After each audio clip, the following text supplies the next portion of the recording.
So on the topic of compliance, what would you say is the top compliance related challenge when it comes to identity? So I think it's standardization, right? The steps involved are HR gives you a list of roles. The roles are mapped to systems. The systems have a level of permissions. And now those titles are assigned to the people starting those jobs and the job functions, right?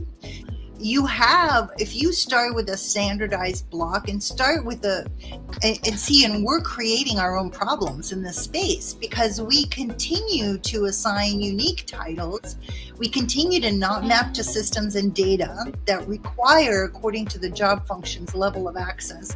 There are some people in the manufacturing space who don't even sign on to a computer at all. Right? Why are we not, for them, going and just giving random access to all of the most important golden eggs of the company? Because in that scenario, it's obvious. It needs to be just as obvious as clear as we have today in our environments, right? We need to have these least privilege permissions based on their roles. Standardize, do it first, do that.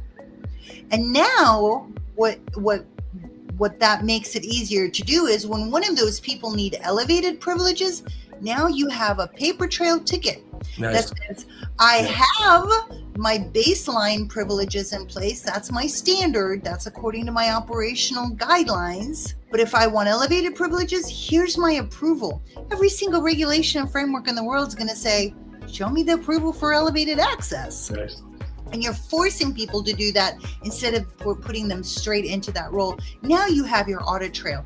Now you can review that audit trail. And when you do your determination of whether or not that level of access is appropriate for that person, you can actually track against that elevated privilege.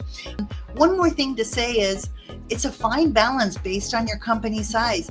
You don't want to have too many. But there are also companies who have one admin who maintains all the passwords and they don't give up the passwords. So they control a lot of the access and have access to a lot of the logs. Please make sure that you're carefully looking at access control from all of the directions.